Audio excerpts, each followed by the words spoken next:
성령 강림이 있었던 날 마가의 다락방에는 여러 사람들 약 120여 명이 모였다고 그랬어요. 그들은 모두 제자들이었고 디아스포라들이었어요. 기원 1세기경 남유다가 멸망을 합니다. 바벨론이 침략을 해요.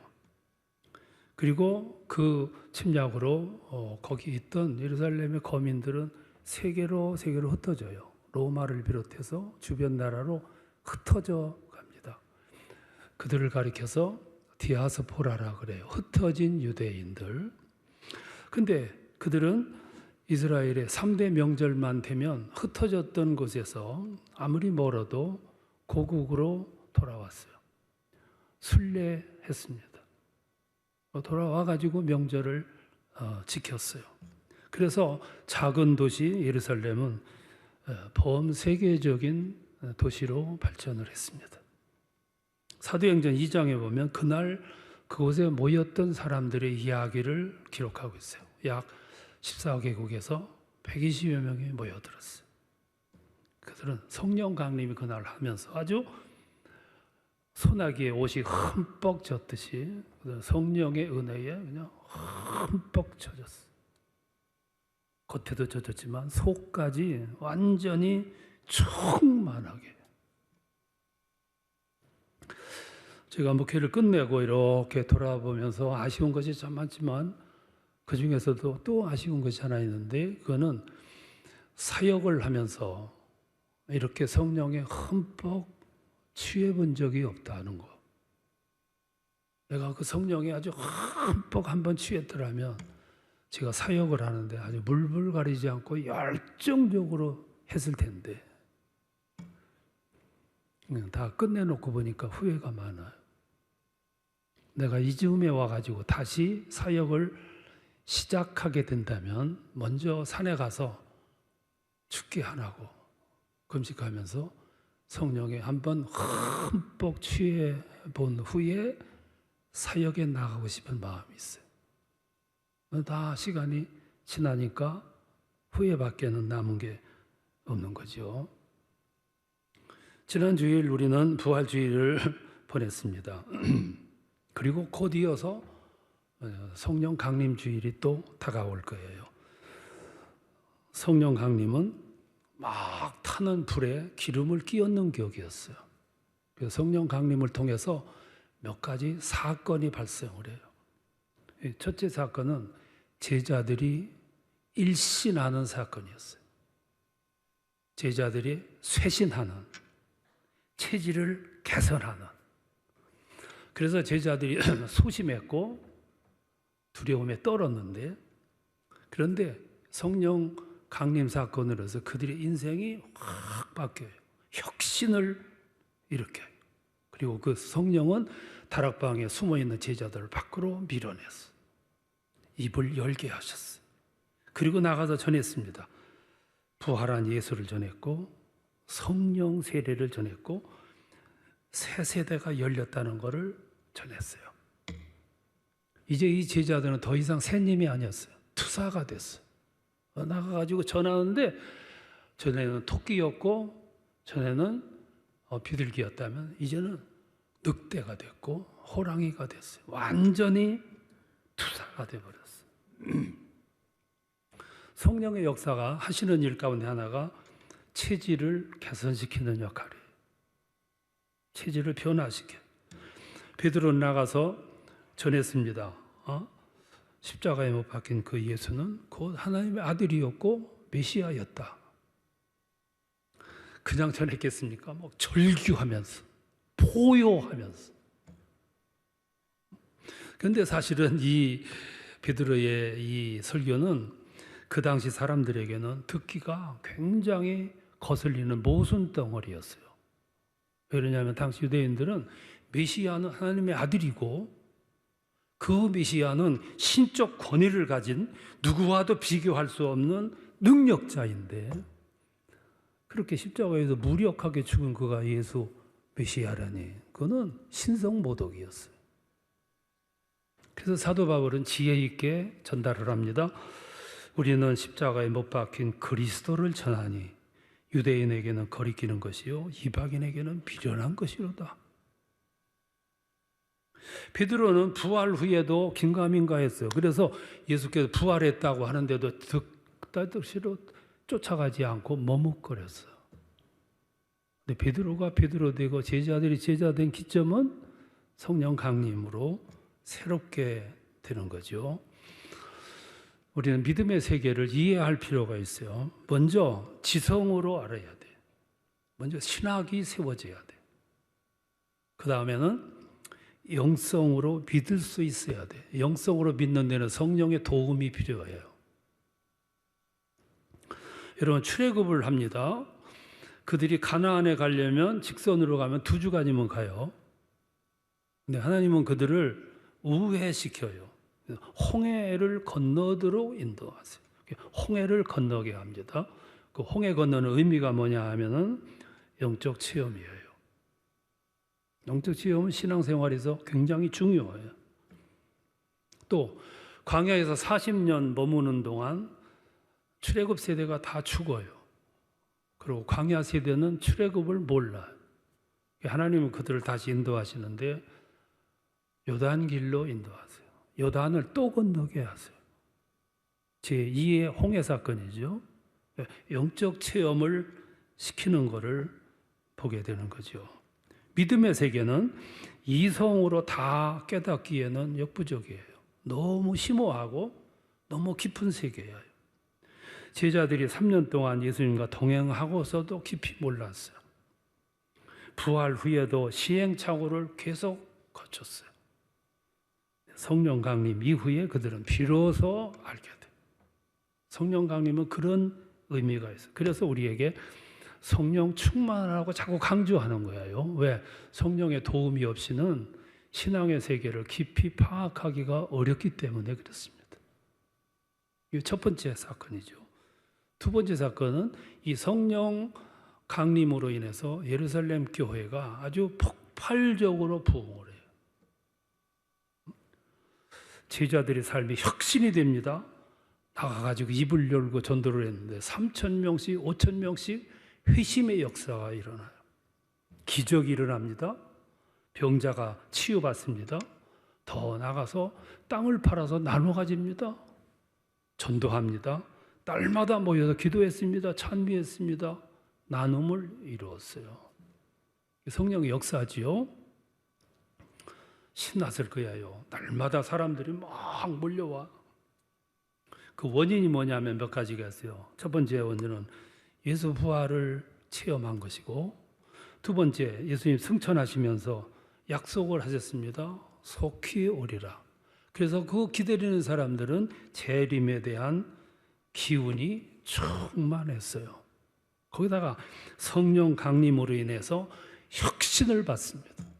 그리고 가는 곳마다 성령이 백업을 해줘요. 도와줘요. 힘껏 도와줘요. 가는 곳마다 기사와 이적이 일어나 회심의 역사 중에 최고의 역사는 회심의 역사잖아요. 많은 사람들이 교회를 얼마나 신났을까. 우리 교회가 매주일마다 그냥 지하철에서 사람들이 쏟아져 나오듯이 그냥 밀려온다면 얼마나 좋겠어요? 그건 우리 생각이에요. 네, 호사다마라고 그랬어요. 행복하고 즐겁고 그런 삶을 그냥 오래 지속하지를 않아요. 그래서 곧바로 핍박이 주어집니다. 성경 역사를 보면 교회가 막 부흥하도록 계속 놔두지를 않아요. 어느 시점에 가서는 꼭 시험이 오고 핍박이 와요. 예루살렘 교회도 마찬가지였어요. 예루살렘 교회가 핍박을 받게 된 이유가 있었습니다. 예루살렘 교회에는 두 파가 존재했어요. 그 하나는 히브리파 유대인이었고 또 하나는 헬라파 유대인이 섞여 있었어요. 히브리파 유대인은 본토에서 태어나서 본토에서 살다가 본토에서 율법 생활을 하면서 신앙생활을 한 히브리어를 사용하고 온순하게 살았던 사람들, 사도들이 거기에 속해요. 그런데 헬라파 유대인들은 그 조상들이 애국으로 노예로 끌려가요. 가서 노예처럼 험한 인생을 살아요. 그러다가 그들이 가진 노예 생활 속에서 오직 소망은 고국으로 돌아가서 편안히 고국의 땅에 묻히는 것이 그들의 소망이었어요. 그런 소망을 갖다가 어느 날 해방을 받아서 귀국을 합니다. 그렇게 돌아온 사람들과 그 후손들을 가리켜서 헬라파 유대인이라고 그래요. 그들은 고국에 돌아왔으면서도 헬라어를 사용했어요. 성향이 애국에서 산전수전 다 겪었기 때문에 과격했어요. 그런데 그들이 노예 생활 중에서 하나 형성했던 아주 독특한 신학이 있는데 그게 극단의 노선을 취하는 신학이었어요. 그래서 그들은 예수님 말씀을 그대로 믿었어요. 예수님이 신학이 과격했잖아요. 막 바리새인들을 무섭게 책망을 했어요. 성전에 가서 척결하는데 막 뒤집어 엎고 내쫓고 책망을 하고 호령을 했어요. 무화과 나무를 저주해서 말라 죽게 했어요. 성전을 무너뜨리리라. 그리고 3일 만에 다시 지으리라. 굉장히 과격한 신학이죠. 그런데 그 헬라파 유대인 가운데 두드러진 지도자가 두 사람 있었어요. 그게 스데반이었고 빌립이었어요. 사도행전에 나오는 7 집사가 모두 헬라파 유대인 소속이에요. 스데반은 행전 7장에서 설교합니다. 그 설교 내용이 아주 급진적이에요. 하나님은 어떤 장소에도 제한되는 분이 아니다. 하나님은 성전 안에만 계신 분이 아니다. 이제 성전 제사는 예수께서 오심으로 대체됐다. 생명이 끝났다. 이 스데반의 설교는 그 당시 신학으로는 너무 앞서가는 신학이었어요. 사람들이 미처 감당을 못할 정도. 마침내 사내들인 의회에 재판에 회부됩니다. 그리고 돌로 칠하는 사형 언도를 받아서 돌에 맞아 죽어요. 그리고 나서 예루살렘이 곧 핍박이 주어집니다. 그 본문의 말씀이 바로 그 말씀이에요. 그날에 예루살렘에 있는 교회에 큰 박해가 있어 사도 외에는 다 유대와 사마리아 모든 땅으로 흩어지니라. 그러니까 이 핍박의 타겟이 누구냐면 예수님의 사도들은 아니에요. 히브리파 유대인은 아니었어요. 누구냐면 헬라파 유대인들, 과격파들. 그래서 이 사람들이 전국으로 이웃 나라로 흩어져요. 그런데 그리스도인들의 특징 가운데 하나는 어디든지 이렇게 흩어지면 반드시 가서 전도를 해요. 전도와 교회를 세웁니다. 한국 사람들 외국으로 이민을 가면 꼭 가서 두 가지를 해요. 하나는 불고기집을 내요. 아주 이거는 FM이에요. 두 번째는 전도해서 교회를 세워요. 교포가 가는 곳마다 불고기집과 교회가 있어요. 또 하나 하는 게 있어요. 반드시 그 교회를 세우고 거기서 싸워. 그게 한국인들의 특징이에요. 그런데 이 예루살렘 교회가 박해를 받고 핍박을 받는데 당장 보면은 이건 불행한 사건인데 멀리 보면 하나님이 이방 세계를 복음화하고자 하는 사인이 거기 들어있어요. 하나님의 계획, 섭리죠. 그래서 네 지역이 복음화가 됩니다. 첫 번째 지역이 사마리아예요. 핍박이 오니까 이 헬라파 제자들이 사마리아 땅으로 도망을 가요. 제정신이면 거기를 안 가는데 너무 급하니까. 북이스라엘이 아수르에 멸망을 합니다. 그때 아수르 사람들을 사마리아로 데려와 살게 해요. 그래서 유대인들과 함께 섞여. 혼합 정책이죠. 혼혈 정책. 그래서 마침내 예루살렘, 사마리아는 피가 섞이고 문화가 섞이고 종교가 섞여요. 그래서 저 남쪽 유대인들과 상종을 하지 않게 돼요. 이때 사이가 벌어진 거예요. 정통 유대인들은 저 갈릴리에서 예루살렘에 올라가려면 직선으로 가려면 사마리아를 거쳐야 돼요. 그럼 이틀이면 도착이 되는데 그들은 죽어도 그 땅을 안 밟았어요.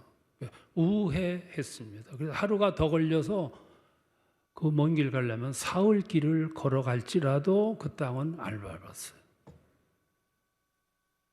그런데 빌립을 중심으로 해서 저 사마리아 가서 복음화 전도를 해가지고 예루살렘 교회가 됐자니까 사마리아가 복음화가 됐대더라. 교회가 세워졌대더라. 그러니까 예루살렘 교회는 사마리아 교회를 감독할 필요를 느끼고 베드로와 요한을 감독관으로 파송을 합니다. 그래서 마침내 보수적인 예루살렘 교회가 변화하기를 시작해요.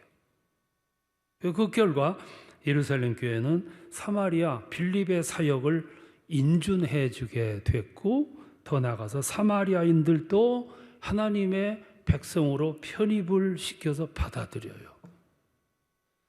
그래서 증오관계가 해소되는데 얼마 걸렸냐면 700년이 걸렸어. 성령의 역사죠. 사마리아가 복음화가 됐어요. 두 번째는 이디오피아 내시 전도죠. 전도는 두 가지 방법이 있어요. 가서 전하는 방법이 있고 온 사람들을 복음화시켜서 다시 보내는 방법이 있어요. 이디오피아 여왕인 내시가 유대교의 호감을 가지고 예루살렘에 와서 예배에 참석을 했다가 돌아가는 길이었어요. 돌아가는 그에게 하나님의 성령께서 빌립을 그에게 파송합니다. 이 내시는 유대교로 개종하려면 할례를 받아야 되는데 이 내시는 고자였어요. 할례를 받을 수가 없어서 예루살렘 교회에 와서 예배 드리는데도 성전에 들어가지 못하고 뜰만 밟고 가던 길이었어요. 가면서 그는 율법서를 읽고 예언서를 읽고 갔어요. 그 읽은 내용이 이사야 53장이었어요.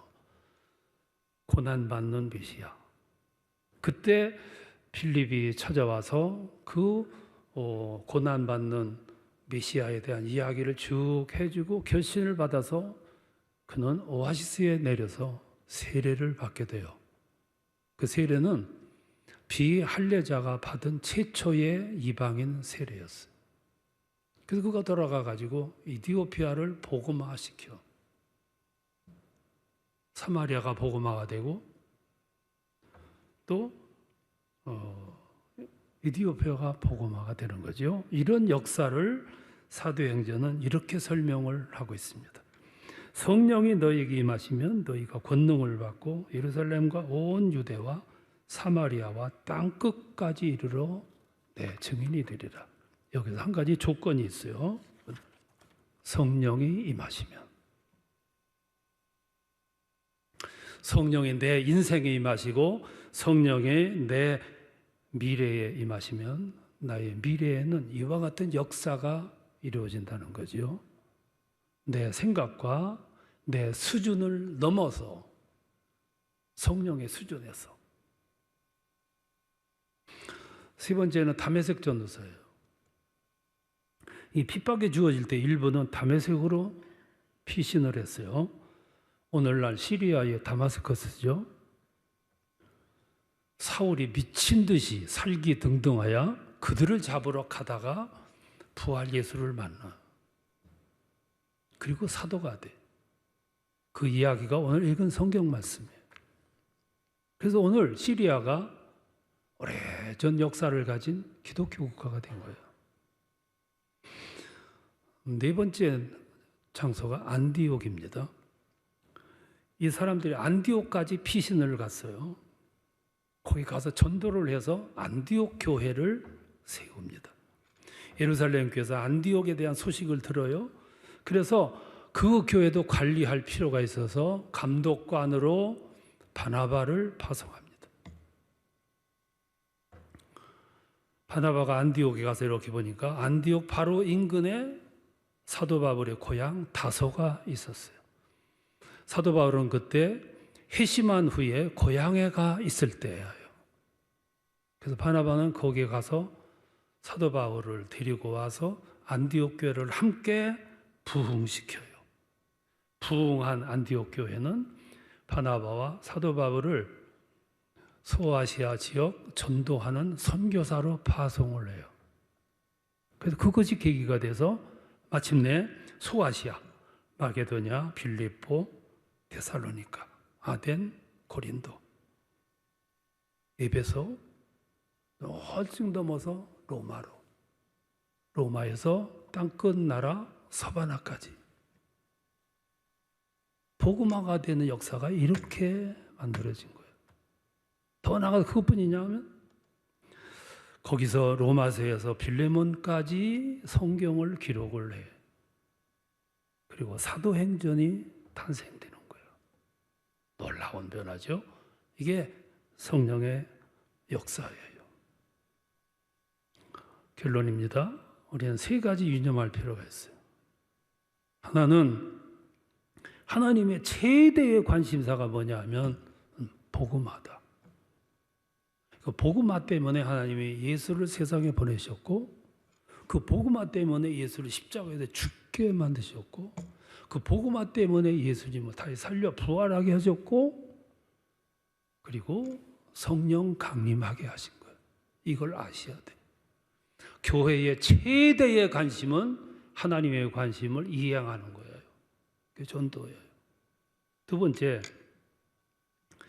하나님의 역사가 이렇게 나갔다 방향 전환할 때는 반드시 핍박이라는 수단을 사용하세요.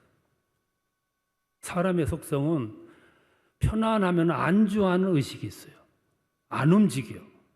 하나님은 움직여야 되는데 안 움직여. 이 사람을 움직이게 하려면 뭐가 필요하냐면은 핍박이 필요한 거예요. 하나님의 역사를 이렇게 인도하셨어요.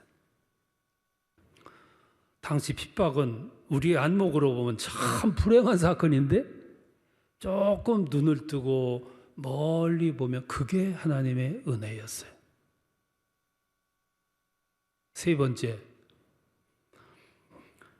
이 패턴은 오늘 우리의 삶의 여정에서도 그대로 하나님이 활용하신다는 거예요. 여러분 지금 살아가기가 가장 어려운 찰나에 처한 분 있어요? 지금 살아가는데 너무 힘드세요? 지금이 바로 방향 전환할 때예요. 그게 역사하시는 거지. 여러분 고민하지 말고 사도행전 8장을 읽어보세요. 거기에 여러분의 모습이 거기 나와 있어. 그리고 여러분이 가야 할 길이 거기 제시돼 있어. 그리고 미래에 여러분 인생에 맺어질 결과가 거기 나와 있어요. 여러분들도 머지않아서 사도행전 8장을 이루게 되실 겁니다. 그게 오늘 설교가 주시는 메시지예요. 사도행전 8장. 그런 역사를 여러분들을 통해서 이룰 수 있기를 축원합니다.